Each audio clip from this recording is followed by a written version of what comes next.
SSLC higher secondary പരീക്ഷകൾക്ക് ഇന്ന് തുടക്കമാവുകയാണ്. 4,27,000-ലധികം വിദ്യാർത്ഥികളാണ് SSLC പരീക്ഷ എഴുതുന്നത്.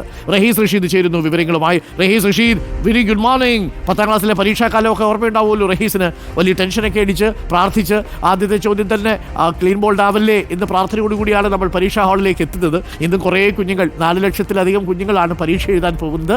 എന്താണ് സ്കൂളുകളിലേക്ക് അധ്യാപകരൊക്കെ രാവിലെ തന്നെ എത്തും. പരീക്ഷാ ക്രമീകരണങ്ങളൊക്കെ എല്ലാം ഇന്നലെ രാത്രി ഉറപ്പുവരുത്തിയിട്ടായിരിക്കും പോയിട്ടുണ്ടാവുക.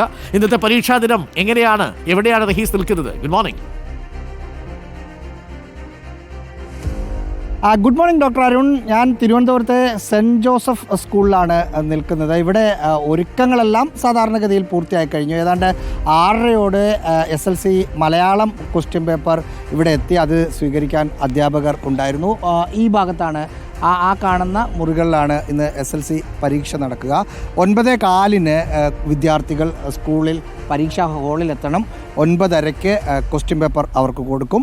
9:45 പരീക്ഷ എഴുതി തുടങ്ങണം. 11:15, 11:30 വരെയാണ്, 1.5 മണിക്കൂറാണ് ഇന്നത്തെ പരീക്ഷയ്ക്ക് ഉള്ളത്.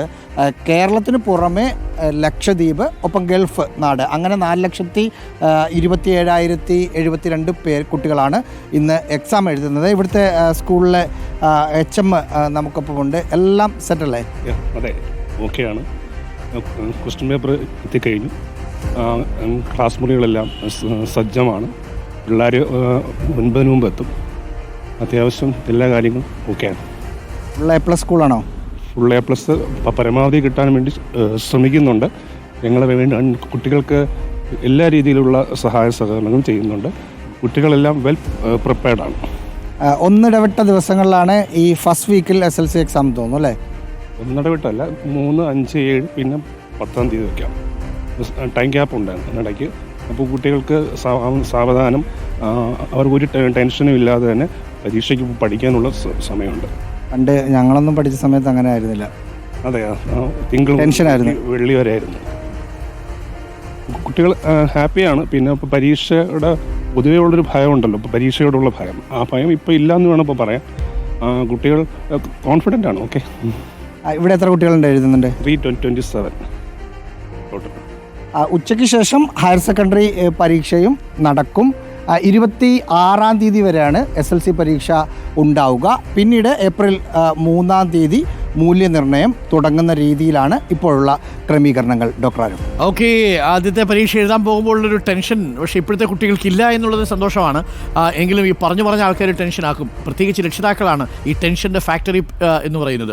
അവർ പറയും പരീക്ഷ എന്നിങ്ങനെ പറഞ്ഞുകൊണ്ടിരിക്കും. പഠിക്കണം എന്നിങ്ങനെ പറയും. അതിങ്ങനെ കേൾക്കും. കുറേ കുട്ടികളൊക്കെ എപ്പോഴും ഇങ്ങനെ പറഞ്ഞുകൊണ്ടിരിക്കരുത് എന്നൊക്കെ പറയുമ്പോഴേക്കും ഇന്നത്തെ ദിവസമാകുമ്പോൾ ചെറിയൊരു ടെൻഷനൊക്കെ ഉണ്ടാവും. ഒരു ചെറിയ പോസിറ്റീവ് പ്രഷർ നല്ലതാണ്. പക്ഷേ എങ്കിലും റിലാക്സ് ആയിട്ട് പരീക്ഷ എഴുതണം അല്ലേ റഹീസ്? എന്തായാലും എല്ലാ ഒരുക്കങ്ങളും പൂർത്തിയായി കഴിഞ്ഞു.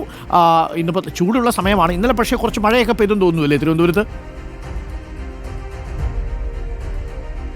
തിരുവനന്തപുരത്ത് ചൂടല്ല ഡോക്ടർ അരുൺകുമാർ, ഇവിടെ തണുപ്പാണ്. നല്ല തണുപ്പുണ്ട്. ഇപ്പോഴും നല്ല തണുപ്പ് തന്നെയുണ്ട്. ഇന്നലെ നല്ല മഴയായിരുന്നു, രാത്രിയും മഴ പെയ്തു. കാലാവസ്ഥാ നിരീക്ഷണ കേന്ദ്രത്തിൽ നിന്ന് അറിയിച്ചിരിക്കുന്നത് ഇന്ന് രാവിലെയും മഴ പെയ്യും. അത് തിരുവനന്തപുരത്ത് മാത്രമല്ല, തിരുവനന്തപുരം, കൊല്ലം, പത്തനംതിട്ട, ആലപ്പുഴ, ഇടുക്കി, എറണാകുളം, കോട്ടയം അടക്കമുള്ള 5 ജില്ലകളിൽ മഴ അടുത്ത മണിക്കൂറുകളിൽ പെയ്യും എന്ന് പറയുന്നുണ്ട്. അതുകൊണ്ട് പരീക്ഷ എഴുതാൻ വരുന്ന കുട്ടികളൊക്കെ കഴിഞ്ഞ ദിവസം പോയതുപോലെ കുടയൊന്നും എടുക്കാതെ പോവരുത്. മഴ പെയ്യും. കൃത്യസമയത്ത് ക്ലാസ്സിലെത്തിയില്ലെങ്കിൽ പരീക്ഷ സ്വാഭാവികമായിട്ട് എഴുതാൻ പറ്റില്ല. കാര്യങ്ങൾ കൂടി ശ്രദ്ധിക്കണം. ഈ 5 ജില്ലകളിൽ പരീക്ഷ എഴുതുന്ന കുട്ടികൾ കുറച്ച് നേരത്തെ പുറപ്പെടുന്നത് നല്ലതാണ്. ചിലപ്പോൾ മഴ പെയ്യാനുള്ള സാധ്യതയുണ്ട്. മഴ പെയ്താൽ ചിലപ്പോൾ ട്രാഫിക് ബ്ലോക്ക് വരും. അപ്പോൾ അതുകൊണ്ട് കയ്യിൽ കുട കരുതി പരീക്ഷയ്ക്ക് വരിക. മാത്രമല്ല പരീക്ഷയുടെ ഹാൾ ടിക്കറ്റ് ബാക്കിയൊക്കെ നനയാതെ സൂക്ഷിക്കുക എന്നുള്ളതാണ്. അപ്പോൾ ഈ 5 ജില്ലകളിൽ മഴയ്ക്കുള്ള സാധ്യതയുണ്ട്. പരീക്ഷ എഴുതാൻ വരുന്ന കുട്ടികളുടെ പ്രത്യേക ശ്രദ്ധയ്ക്ക് റഹീസ് പറയുന്നു, കയ്യിൽ നിങ്ങൾ കുട എടുക്കാൻ മറക്കരുത്. പരീക്ഷ എഴുതുമ്പോൾ അതിന് തൊട്ട് മുമ്പ് നിങ്ങൾ വന്നിറങ്ങുന്ന സമയത്ത് മഴ പെയ്താൽ കുരിച്ചൊരിയുന്ന മഴയാണെങ്കിൽ നിങ്ങൾ ബുദ്ധിമുട്ടി പോകും. അതിനൊക്കെ തയ്യാറെടുപ്പ് നടത്തുക. റഹീസ്, ഈ കോവിഡിനൊക്കെ ശേഷം പിന്നീട് വലിയ ക്രമീകരണങ്ങൾ ഈ സ്കൂളുകളിൽ ഉണ്ടാക്കിയിരുന്നു. അന്നൊക്കെ ഈ ഹാൻഡ് സാനിറ്റൈസറൊക്കെ വെച്ചൊക്കെയാണ് പരീക്ഷ എഴുതുന്നത്. ഇപ്പോൾ കുടിവെള്ളം അടക്കമുള്ളവയെല്ലാം ക്രമീകരിച്ചിട്ടുണ്ടാവുമല്ലോ മിക്കവാറും എല്ലാ പരീക്ഷാ കേന്ദ്രങ്ങളിലും. മാത്രമല്ല ഒരു ദിവസത്തെ ഗ്യാപ്പുള്ളത് കുട്ടികൾക്ക് ഒരു ആശ്വാസമാണെന്ന് തോന്നുന്നില്ലേ റഹീസ്? തീർച്ചയായും എല്ലാ സൗകര്യങ്ങളും, അതായത് കോവിഡ് കഴിഞ്ഞ സമയത്ത് സാനിറ്റൈസറും മറ്റും നിശ്ചിത അകലം ഉണ്ടായിരുന്നു, അകലം ഇപ്പോഴുമുണ്ട്.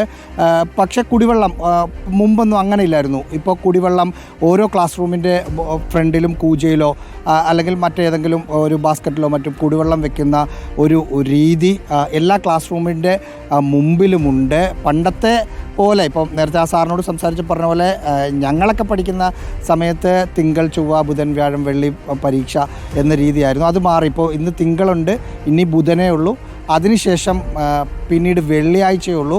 അടുത്ത ആഴ്ച ആണെങ്കിൽ ഞാൻ മനസ്സിലാക്കുന്നത് അടുത്ത തിങ്കളാഴ്ച കഴിഞ്ഞ് പിന്നെ അതിൻ്റെ പിറ്റേന്ന് തിങ്കളാഴ്ച മാത്രമേ പരീക്ഷയുള്ളൂ. അതുകൊണ്ടാണ് ഇന്ന് തുടങ്ങുന്ന 3-ാം തീയതി തുടങ്ങുന്ന SLC പരീക്ഷ 26-ാം തീയതി വരെ നീണ്ടുപോകുന്നത്. അത്രയും ഗ്യാപ്പുണ്ട്. ഈ നല്ല പഠിക്കാത്ത കുട്ടികൾ, ഈ പരീക്ഷയുടെ തൊട്ട് മുമ്പ് മാത്രം പഠിക്കുന്ന കുട്ടികളെ സംബന്ധിച്ച് ഇപ്പം മറ്റന്നാളത്തെ പരീക്ഷയ്ക്ക് നാളെ കുത്തിയിരുന്ന് പഠിച്ചാൽ പോലും വിജയിക്കാൻ കഴിയാവുന്ന ഒരു സാഹചര്യം കൂടി ഉണ്ട് ഈ കാലഘട്ടത്തിൽ. അതെ, അങ്ങനെയുള്ള കുട്ടികൾ പ്രത്യേകം ശ്രദ്ധിക്കണം. വളരെ റിലാക്സ് ആയി തന്നെ പഠിക്കുക, വളരെ ടെൻഷനൊന്നും ആവശ്യമില്ല. അപ്പോൾ താങ്ക് യു റഹീസാണ് തിരുവനന്തപുരത്ത് നിന്നും പരീക്ഷാ വിശേഷങ്ങൾ പങ്കുവച്ചത്. 4,27,000 വിദ്യാർത്ഥികളാണ് ഇന്ന് പരീക്ഷ എഴുതാൻ പോകുന്നത്. ആ കുഞ്ഞുങ്ങൾക്ക് എല്ലാവിധ ആശംസകളും പരീക്ഷാ ദിന ആശംസകളും നേരുന്നു. നന്നായി പരീക്ഷ എഴുതി വളരെ മിടുക്കന്മാരായിട്ട് നിങ്ങൾ മിടുക്കികളുമായി തിരിച്ചു വരിക.